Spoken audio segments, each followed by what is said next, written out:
Hello, কোর্সের এই পর্যায়ে আমরা জানবো ইউনিটির সিন ভিউ সম্পর্কে। এই যে আমরা কারেন্টলি এখন যে ট্যাবে আছি এটা হচ্ছে ইউনিটির সিন ভিউ। এই সিন ভিউটা হচ্ছে আমাদের working area.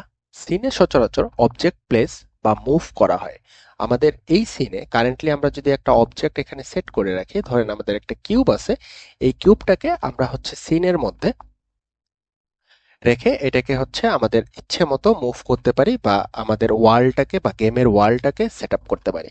So scene view হচ্ছে এমন একটা জায়গা যেখানে আমাদের গেমের ওয়ার্ল্ডটা আমরা ক্রিয়েট করি। গেমের যে একটা পৃথিবী আছে, আপনার গেমের মধ্যে বিভিন্ন অবজেক্ট আছে, ক্যারেক্টার আছে, ট্রি আছে, এবং আপনাদের গেমের যে এনভায়রনমেন্ট, যত এলিমেন্ট আছে সমস্ত এলিমেন্ট এই সিনের মধ্যে ফিট করা হয় বা সিনের মধ্যে সাজানো হয়।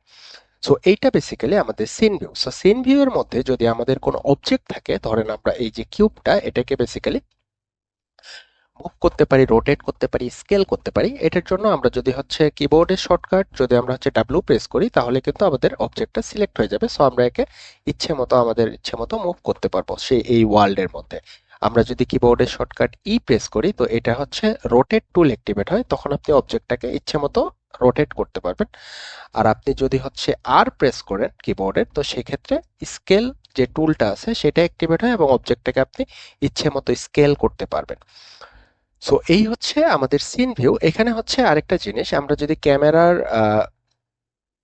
ক্যামেরার মুভমেন্ট করতে চাই বা হচ্ছে আমাদের মাউসের যে রাইট বাটন আছে এই রাইট বাটন ক্লিক করে আপনি কিন্তু এই ভিউটাকে আবার মুভ করতে পারেন রাইট বাটন প্রেস করার পরে, বা আপনি যদি স্ক্রল প্রেস করেন কিবোর্ডের মাউসের যে আপনি যদি স্ক্রল প্রেস করেন তো সেই ক্ষেত্রে হচ্ছে আপনি অবজেক্টের কাছে বা দূরে হচ্ছে যেতে পারবেন।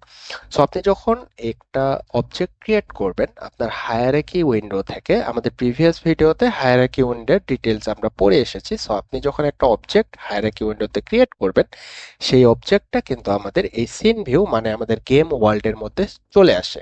সো চলে আসার পরে এটাকে আপনি আপনার ইচ্ছে মতো মুভ করা, রাখা, রোটেট করা এবং সমস্ত ভাবে যেভাবে আপনার ম্যানিপুলেট করার দরকার হয় সেই সব কিছু করার পরে একটা গেমের ওয়ার্ল্ড আপনি ক্রিয়েট করতে পারবেন।